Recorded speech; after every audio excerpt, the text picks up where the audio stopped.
Butler.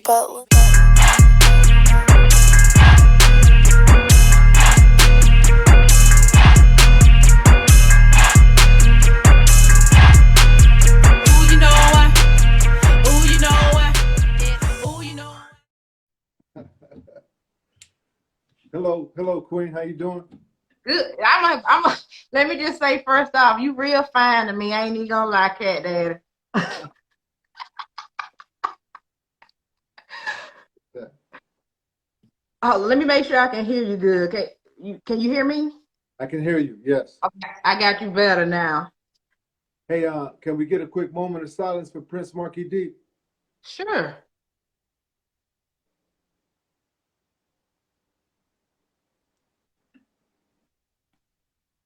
He taught me one of my first, most faithful dances. It's called the Dida. Me, New Edition, Bill Biv DeVoe. We met him one day. We were in the room practicing our moves, with New Edition, and Prince Marky D walked in, and he just walked in like this with his. We was like saw an angel, like the Lord's talked to us, and we just lost him today. And I wanted to just give a shout out to Prince Marky D and his family and rest his soul. Definitely, I understand. Sorry about your loss. It's our loss. It's hip hop. He was in the Fat Boys. So true. So true. So true. So true. And that's what this show is all about. The culture is about honoring, the people that we love, and the people that inspire us. And so I want to jump right into the show and give you your flowers, Mr. Cuddy. You said I could call you Cuddy. I can still call you Cuddy, right? Definitely, definitely. So I want you to sit back, relax, and here we go. Here we go. So you know what? You were a little bit before my time, but I remember you when I was looking up the highlights of you. I've seen you, and very charismatic, and from Soul Train doing your thing back in the day, had your bad moves, and seemed like you were good with the ladies, and you always had this wonderful style about yourself. And now I know you from one of my favorite shows right now, The Family Business on BET. And you're doing such a great job on there. Appreciate it. And you know what's funny? You welcome. Even when I saw you on there, I was like, ooh, yeah, I was like, ooh, that's a good looking man right there. I'm blushing. And all this red, I'm still blushing. Robbie, look at how you dress, man. You came looking good for me. I feel special. So I just want to say thank you. You've been in the culture for a long time, and you're a lot of people's favorite. And I'm just honored to be able to speak with you. Thank you. It's an honor to speak, because I mean, as human beings, from back in the day even to now, we're all human beings, and we all have an emotional memory about when we were young, or some our favorite songs, our favorite dance moves, our favorite dance shows, which are Soul Train. I always say Soul Train. I was a fan first. I used to watch it in Inglewood. Being black and Mexican, I can speak the truth. I used to watch the dancers, Rest His Soul, Shabadoo, and like all they were so funky with their moves, and watching Al Green perform live, and just the Jackson Five. It's like Yes, got to get on that show. absolutely. So tell us a little bit about your beginnings before we just jump totally into Soul Train, because like you said, you grew up in Inglewood, and I know it's a little tough there. So give us a little background about yourself. Well, again, my parents, black and Mexican. Rest my daddy's soul. I miss my daddy. He grew up in South Central, so I spent a little time in South Central. Went to Normandy Avenue. Went to Horseman, which was a junior high school for a day. I got robbed day one, so we moved to Inglewood, and that's pretty much where I found my just my experience of my youth. You know what I mean? So Mm-hmm. I love playing basketball. I'd always go to Rogers Park as a kid and just staying there for hours. I guess it kind of kept me out of trouble. You know what I mean? So I was always, as a youth in basketball, I fell in love with that sport. Dr. J. Julius Irving was my favorite player. So I would watch him and study him and try to be like him. And it's so crazy because as a dancer, when I became a Soul Train dancer, I'm gonna fast forward a little bit.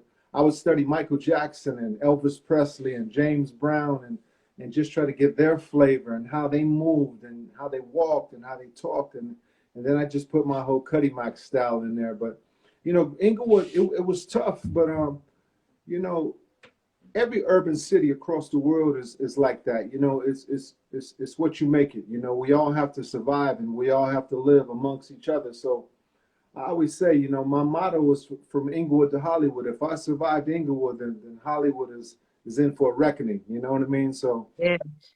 I survived that. You know, being black and Mexican, both cultures are beautiful, whether it's music or just food and the ambiance of lifestyle, and it just made me who I am today as an older seasoned man. So I had a wonderful time growing up in Inglewood.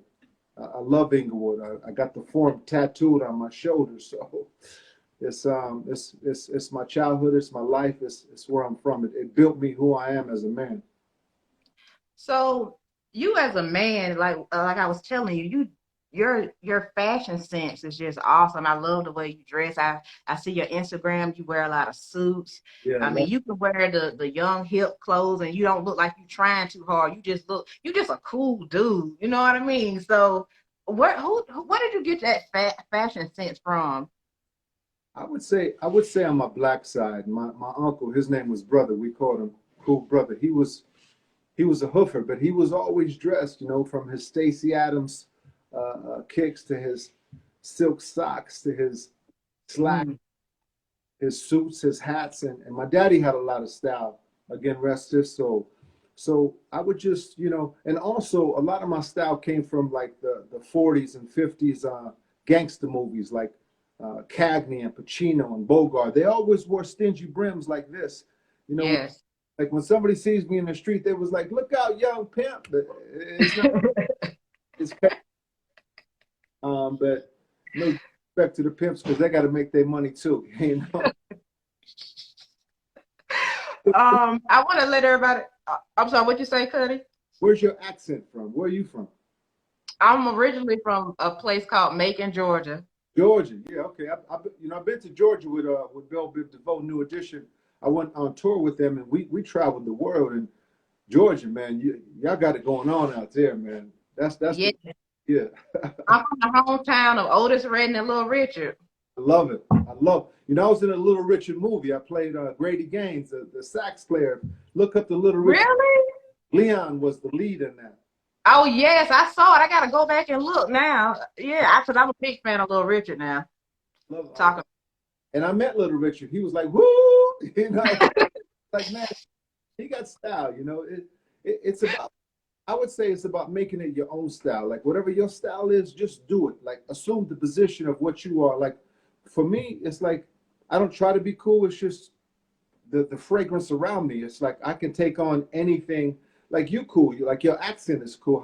How you approached me just now with Cat Daddy. See, that's a favor and that's being you. So Yeah. when you asked me some questions about me, I was like, let's just flow. You know, let's just flow with it. Oh, the first thing I said as soon as I talked to him, I had to tell him how fine I think he is. I was like, that was gonna be my opening remark. Uh, Look, I want everybody to know just a fun fact about you. You named your dog after yourself. Is that right? Yeah, he's over there barking in the back. That's my I know. black lab. His name is Cuddy. You know, it's like with my friends. I call all my friends. We call each other Cuddy. That's just our like our brother, our affinity name for each other. Like Okay. you would be a Cuddyette. You'd be Cuddyette KD. Okay. Okay. Like when my Cuddies come over, it's like they'll be like, "Yo, Cuddy," and my dog's like, "Me or him?" So you know, it's just because I love my dog so much, and I got two Shih Tzus for my sons, Lolo and Lola. So you know, we one just big happy family over here in Inglewood. You know. I love that. So you in Inglewood, and then somehow you make it to Soul Train. How did that happen? Tell us, like, break this down to us. Again, my roommate George Chambers, rest his soul. His girlfriend passed on there. but she danced like on the floor. You know what I mean? Like not on a. She didn't really have enough pull to get me in, but I would always ask George. I was like, man, you got to ask your lady to get me on Soul Train, man, because they had that was our entertainment, and plus they had the beautiful ladies. You got a chance to see live bands, and this was before hip hop really came in. Mm-hmm. Well, she couldn't do it, and then my boy Money Wells, he danced on there in the '70s. So he brought me on. He brought me there twice. They filmed 4 shows once a month. So twice they didn't let me in. Chuck Johnson, for some reason he didn't let me in. I love Chuck to this day. What's up, Chuck? So I came to Inglewood, to Rogers Park, and I told my boys. He was like, "Man, did you get in? Did you get in?" I was like, "Nah." One of my cats, he was like, "Yo, like you got to go fresh, man. You got to go Mm-hmm. fresh tux." I went rented me a white tux. I came back for the third tape, and I was outside, and I was just in the cut chilling till 5 o'clock, which is lunch. And Chuck came out. He was like, "Man, get your ass in here." Before you could say ass, in front of the stage doing Michael Jackson moves, because I wanted to be seen in Inglewood. I was just I bet. camera, right? I think I did 3 songs, and Chuck came to me. He was like, "Man, come here, man." I was like, "Well, shit, at least I got 3 dance numbers in." I thought he was going to throw me out, right? He said, "Don wants you to go on the riser." I was like, "What?" It's all over but the shout. Now I just took over from there. I got a chance to dance with the legends, Niecy, Cheryl, Flowers, Cheryl with the long hair, Yes, yes, of course. Crystal, Vanessa, like all the legendary dancers, man. I was up there just doing my thing, having a ball. Look, I'm 6'5", black and Mexican, dancing Yeah. with Elvis, James Brown, and Michael Jackson, and Cuddy Mack. It's undeniable. It was meant to be. It was meant to be. One thing I like about you, and it reminds me of myself, you said that you don't even consider yourself a good dancer. But you know what you did, sir? You took what you had and you used the hell out of it. You hear me? You took that good looking face, your charisma, and you said, I'm just gonna go out there and have fun. And so many celebrities have said you were their favorite. Yeah. And How do see, you go from saying you're not even that great of a dancer to being a Soul Train favorite dancer? that means a lot because the first when I first recognized that I was doing something special, something so blessed from the Lord's, is when New Edition came on there. They 16, 15, and 16. And this girl, she comes to me, she was like, "This group, New Edition, they want to meet you." I was like, "Okay." And I'm with like 7 of my cuddies. So we go over there and they all sitting down and they whispering, "Yo, they called my style, my suits George, because they didn't know my name. Probably because they thought my name was George Chambers, my roommate. They was like, "Yo, he's got his George on. There's George." And my cuddies was like, "Yo, that's Louie Ski, that's Cuddy Mac." And they said, "Man, we love your style. We love what you do. Would you come on stage and dance with us when we do Candy Girl?" I was, of course I would. But listen, I'm going to tell this story 1,000 times. Don Cornelius, because he would have shut it down. There's, Right. there's insurance. That's their first song. I say, "Just give me a signal. I'll be on a side riser. I'll come in on the side and we'll just make history."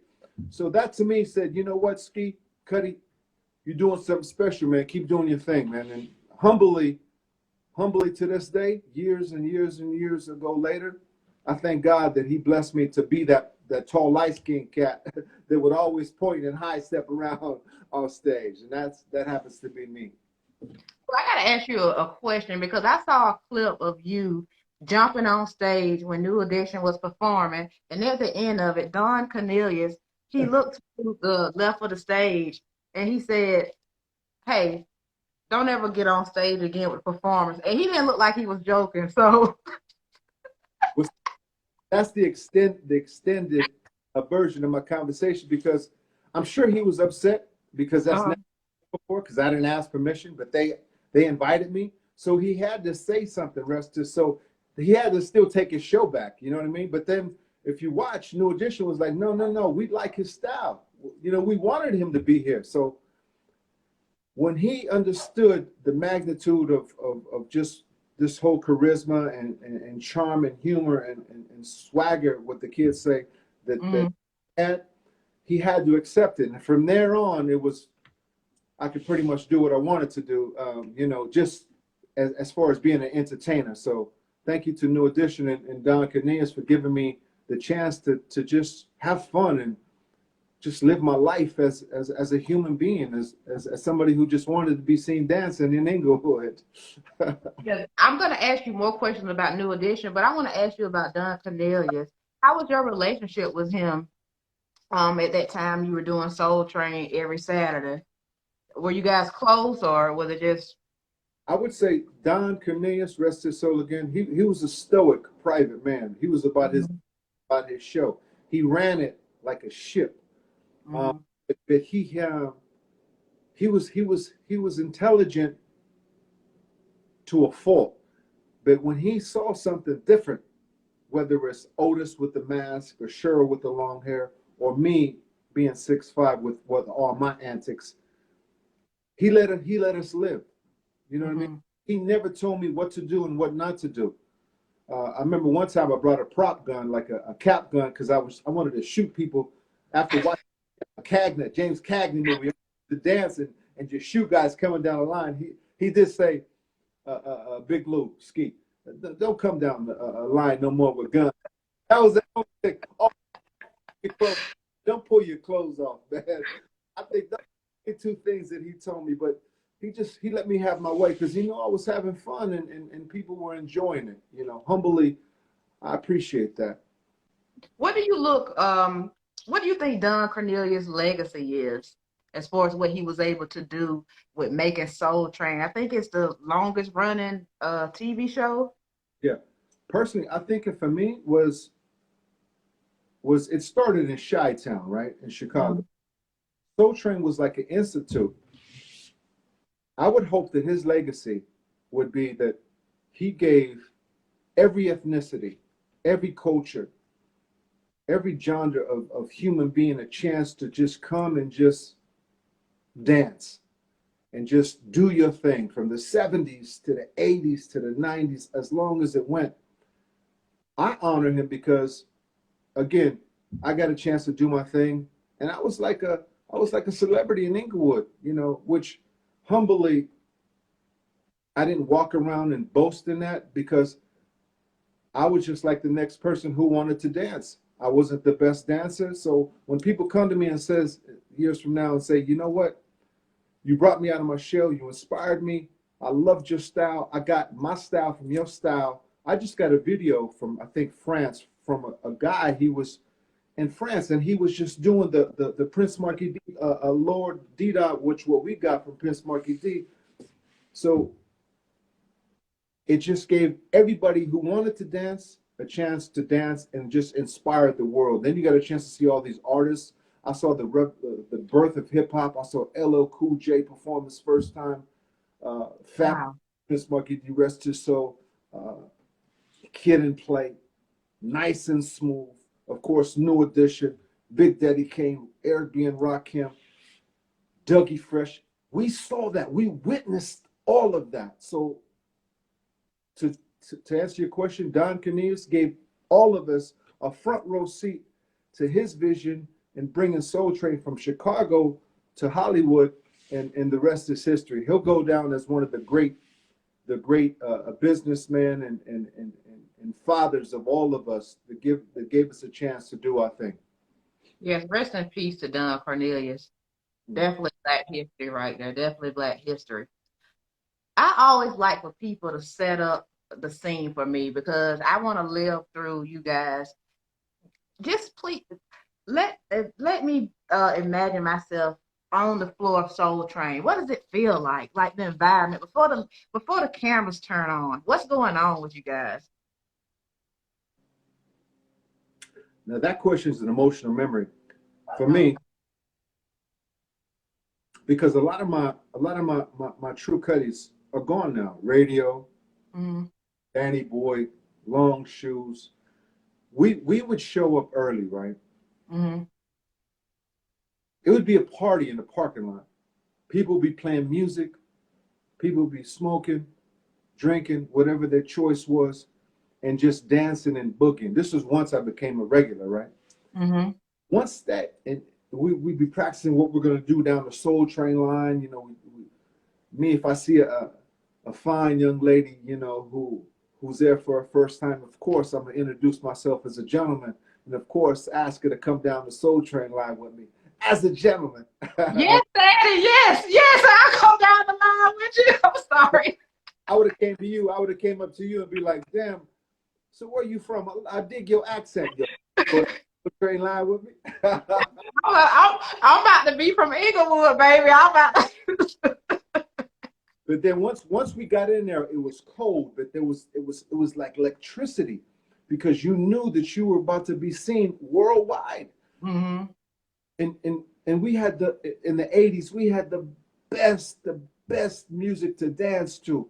I can't even remember. It was just so much. It was D Train, it was Chic, it was Shannon. And then once we got in there and on the dance floor or on the risers, the music was so loud and there was just so much energy and everybody was vibing, and it was like, but with cameras following you. You understand what I'm saying? It was Yeah.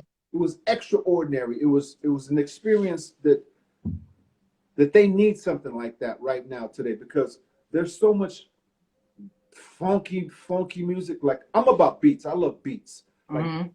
beats make my shoulders go so faithful. But if they had something like that now, with the culture, with everything going on, I think it would be a success. But we'd have to call it Cuddy Mac Train. But I like that.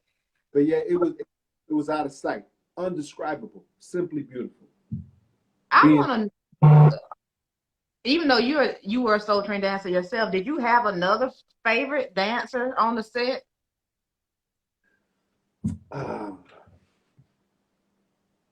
I would say all of them, because uh, first of all, my favorite Soul Train dancers were the dancers from the 70s.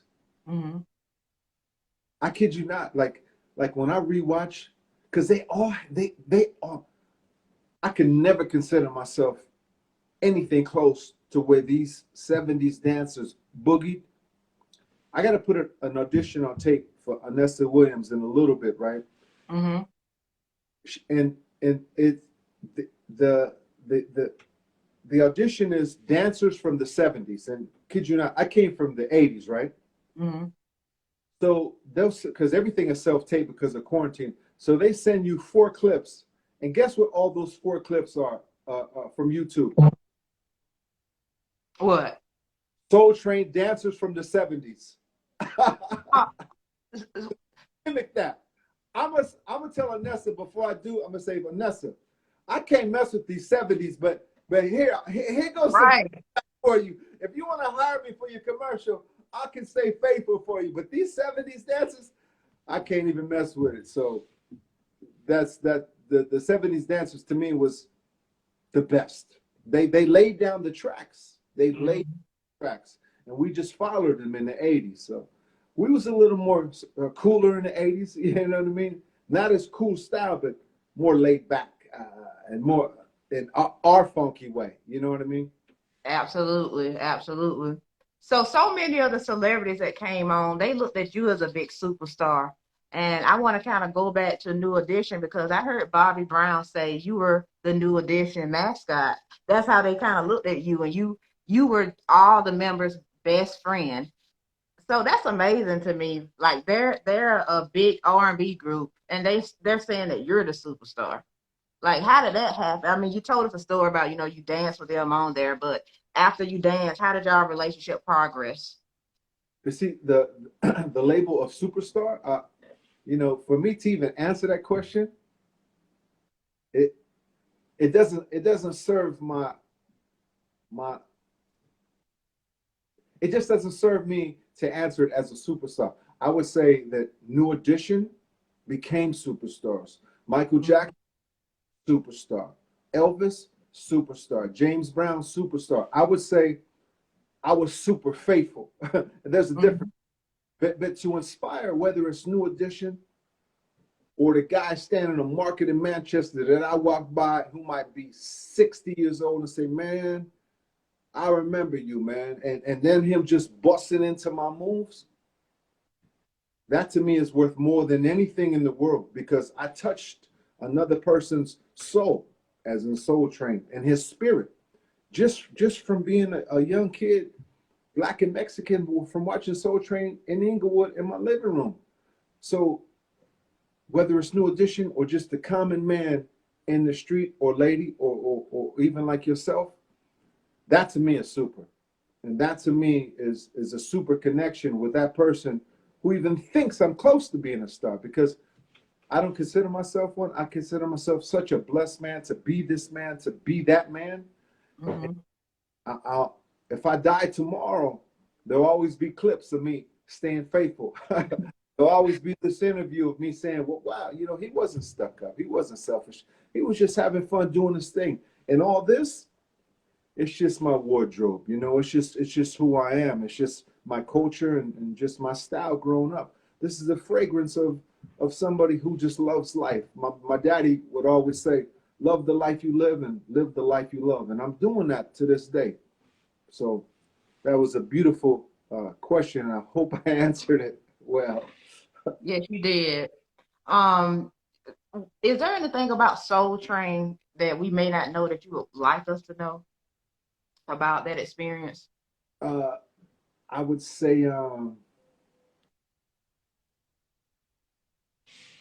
it was a little disheartening not getting in when I first went, but what it did teach me about was never give up.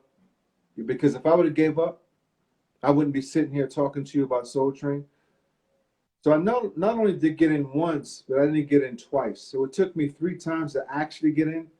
And my spirit and something about me says, man, just don't give up. Keep going, man. I had no idea what I was going to do. I didn't have a plan. I was living moment to moment.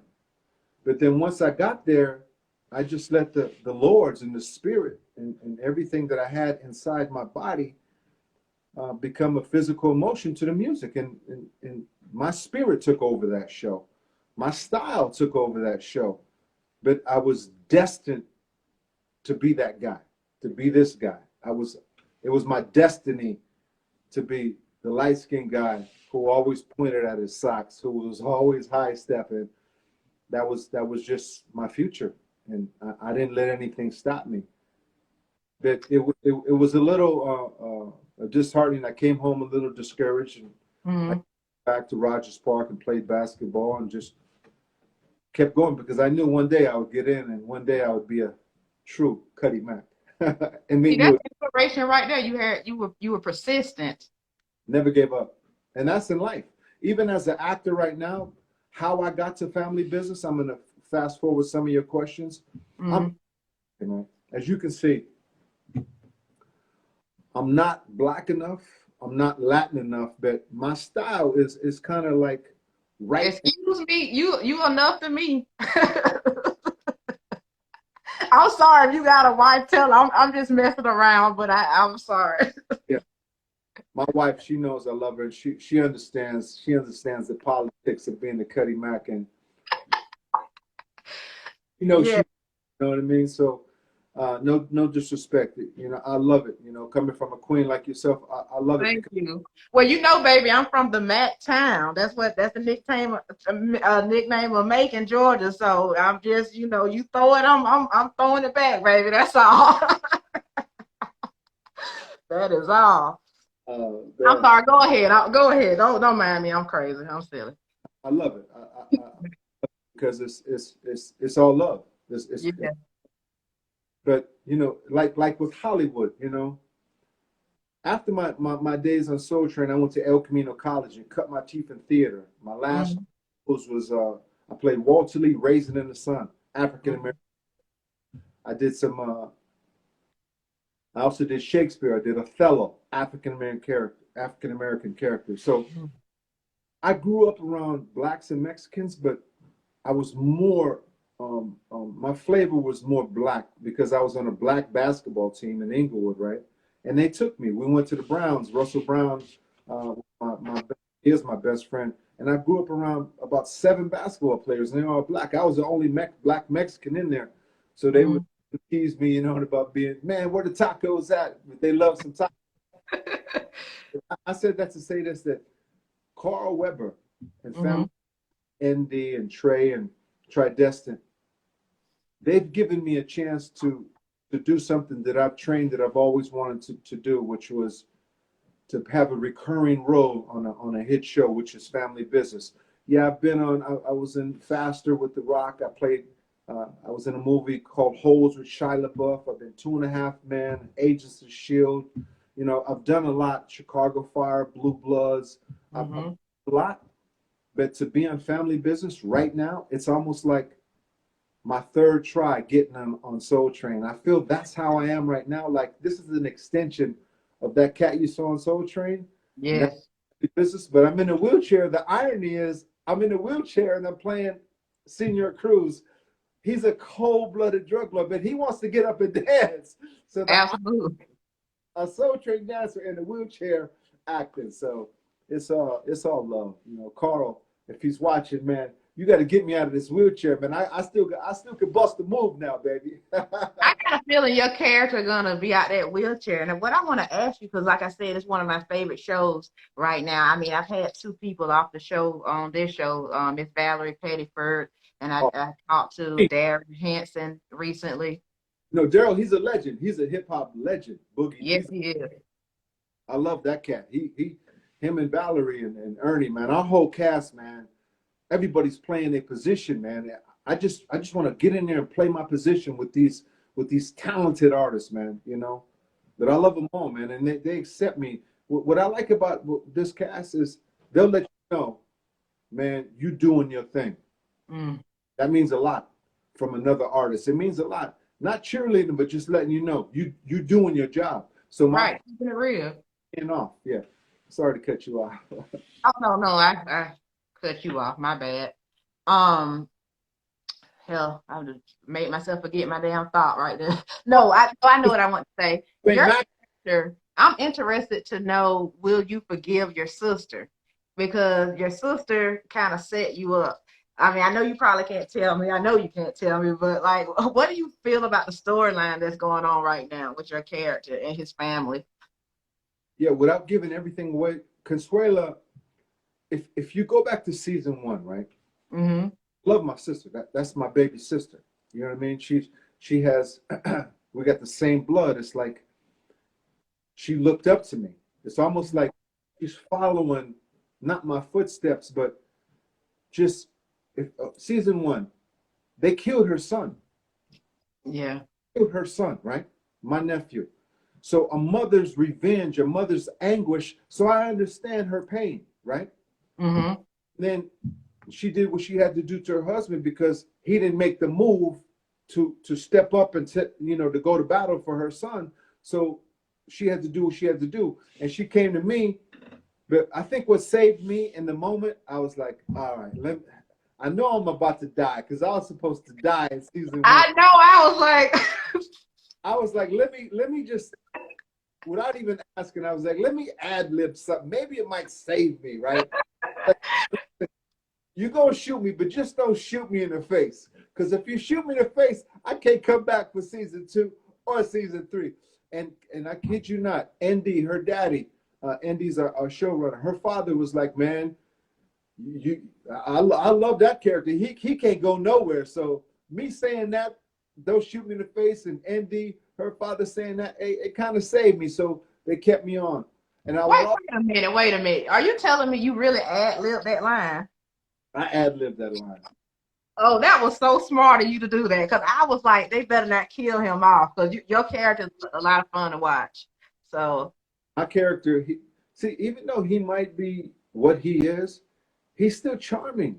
He's still a gentleman. He's a man. You know what I mean? But to answer your question about Consuela, will I forgive Consuela? If I had a sister, would I forgive her in real life? I would, because she's still my sister. And I know the pain behind her pain. I'm dealing with some pain coming up. I can't tell you, but tune in this summer. We're still filming season 3. But there's some twists and turns that not only Senior Cruz, but all of us are going to take. So you got to stay tuned because family business, man. Oh my God, dude, it's coming. It's coming. Yeah. It's It's, fire. It's a fire show. I tell everybody, please watch it if you haven't seen it yet. You're gonna binge watch it. Darren tried to tell me to watch one episode a week, but no way. It's like crack. You can't watch one episode a week. You'll sit there and watch the whole 2 seasons in like one night. Like but I love BET, man. There's BET, has to go head up with network Channel 2 out here, Channel 4, Channel 7, all the network channels. But BET has a certain audience, a certain faithful audience. I remember I've been watching BET since Rap City when I was on Soul Train. You know what I mean? And yeah. Big Love and Video Soul and with Donnie Simpson and all these other cats. BT's always been a part of my life. To be on that show, it's an honor. It's an honor. But you know what though? I wish I'm gonna put this out to the universe. Okay. I danced on the Soul Train Music Awards with Natalie Cole. I sat in the pink Cadillac when Natalie Cole, rest her soul, when she performed Soul Train Music Awards. It was the second year. Don Mm-hmm. calls me. He was like Big Louie Ski. I was like, who's this? It's Don. I was like, man, get the, you know what, man, this ain't Don, and hung up. He called back, man, you hang up on me again. I was like, this is Don? He was like, yeah. I was told my roommate, yo, it's Don.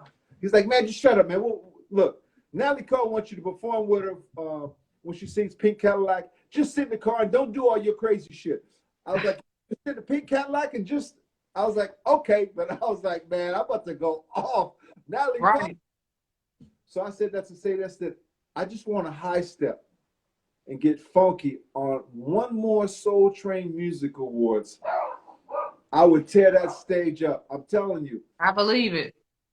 4 years ago, I went to see the Soul Train Music Awards. It was in Vegas. I ended up coming on stage with Dougie Fresh, Slick, Mm-hmm.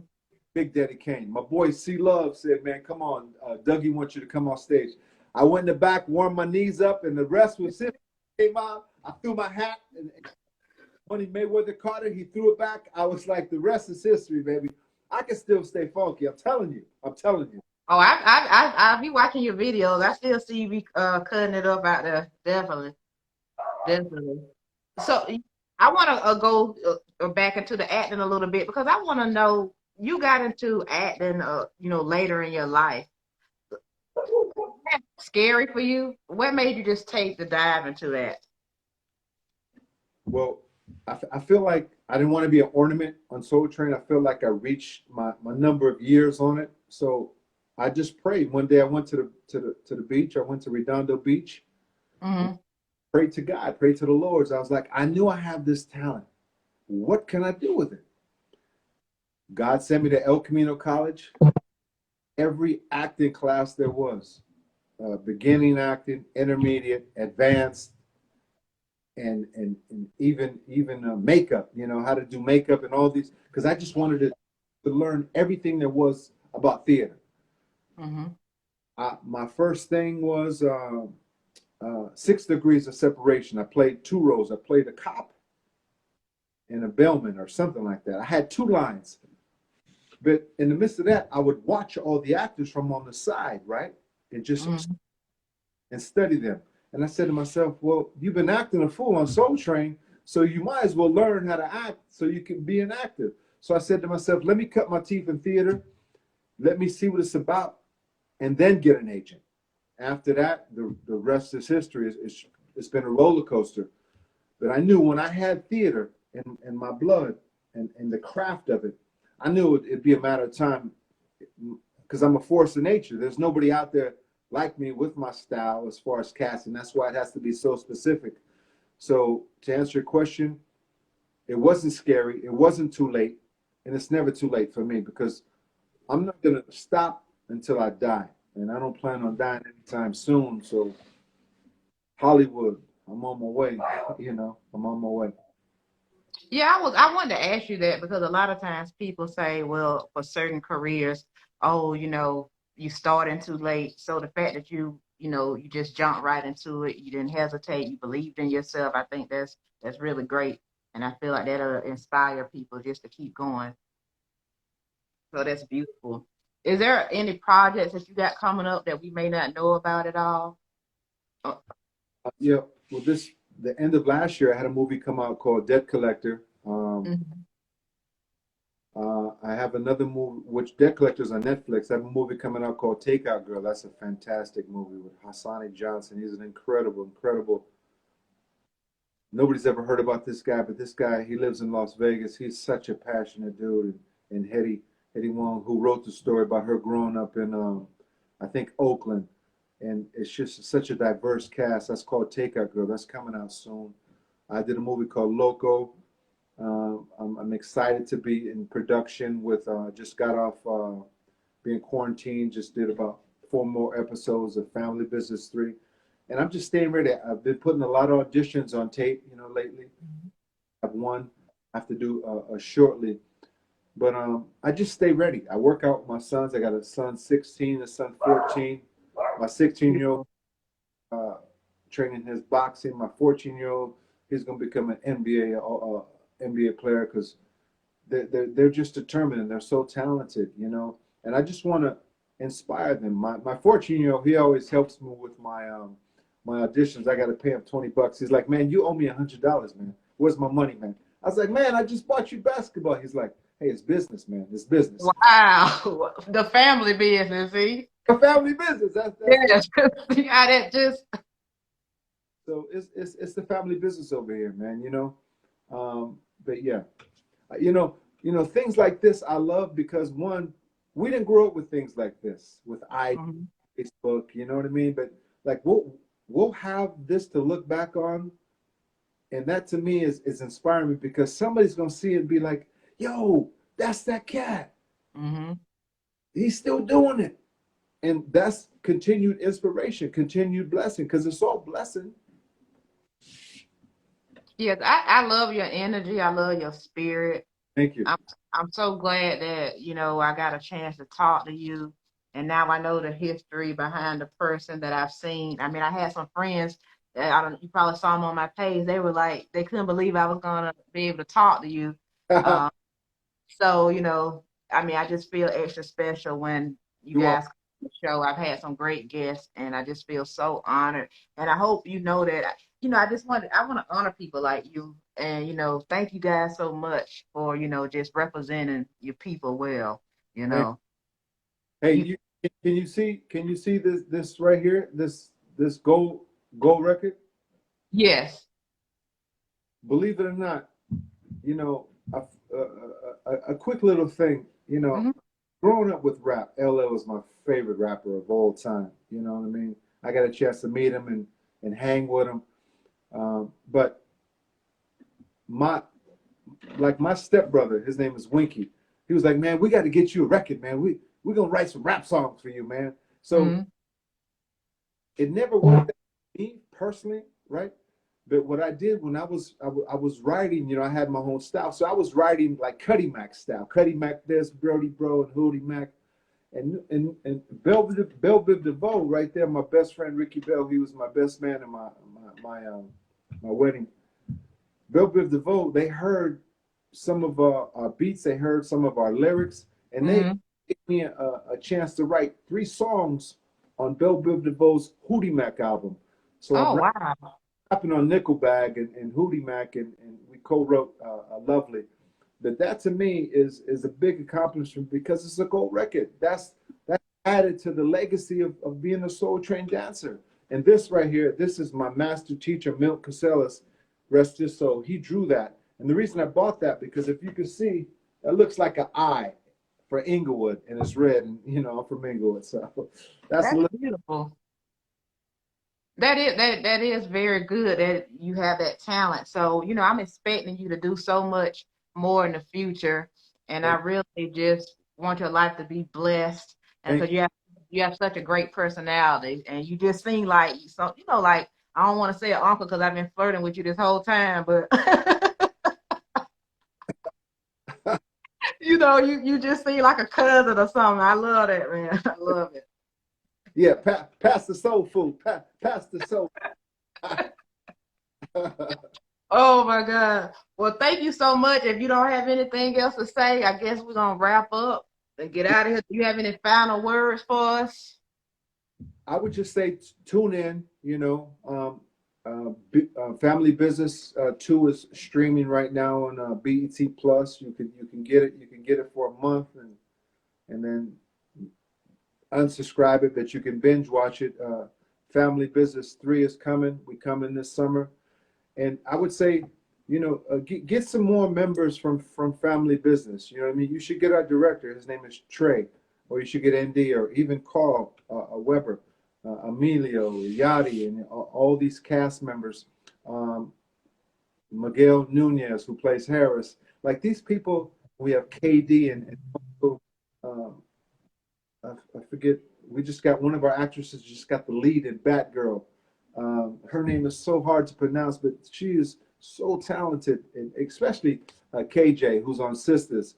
And I've when been trying to get KJ. So if you want to tell any of the members who haven't been on here about me, and Miguel Nunez, he added me. I love Miguel. He's so talented. You know, he worked with Eddie Murphy. He's so good at comedy drama. So if you want to just put in a good word for me, baby, I welcome anybody. I honor anybody who I know is I respect and give and have great work. So please let them know about KD, baby. It's all good. KD, I would say with you, what you're doing something very, very rewarding because you're doing it unconditionally. It's something you have a passionate about. I say continue to do your thing. I've done a few of these interviews, and I always tell the people that's interviewing us, Mm. because you did your work, you did your history, you know things about me, and you made it free form for me just to come on here and talk about my experience. So from me to you, keep doing your thing because you're doing a good thing, and keep going up. Just because you didn't get in twice on Soul Train, you could get in the third time. And if I would have saw you, we'd have came down the Soul Train line because I was single then, and you Don't play with me. play with me. Don't play with Cuddy Mac. Cause I'm finna find me a time machine. Okay, don't play with me. Hey, but one more moment of silence for Piss Monkey D. Faithful Lords, faithful Dita. How can I post this to my page? I want people to see this. Well, you know what happens? So it'll automatically go to the page, but I will edit this episode. Once it's edited, it will be on my YouTube page, Kara Dangerous, and it will also be on platforms where you could just listen as well, like Spotify, Anchor. So you don't even gotta worry about it. I'm gonna make sure I send it to you. If you want to have the raw footage, you can copy it right from the page. But if you want to wait till this episode is edited, you can have it like that too. Okay, I appreciate it. It's been a joy. I'm gonna go knock this commercial audition out. Hopefully, I book it. Good And luck. if I'm ever down there, I'll look you up. Oh, for sure. Well, I'm in New York right now, but I'm all down the East Coast, so just holler at me whenever. Okay, if you're ever in California, look us up.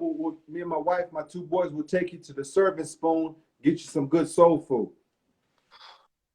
Boy, don't play with me. And I like Mexican food too. Tell your wife, go ahead and chef it up, because I come over for real. Okay. We had tacos the other night, huh? I had like Woo. five. Wait, okay. Because y'all Mexican, see, I like the red salsa, but I know you like the green salsa, don't you? I take red, green, any color. Okay, okay. Fly there. That's real. Okay. All right, brother. I appreciate you. Good luck and God bless you and do good on that audition. But you got to do the Cuddy finger. Okay. There I'll you do it both. go.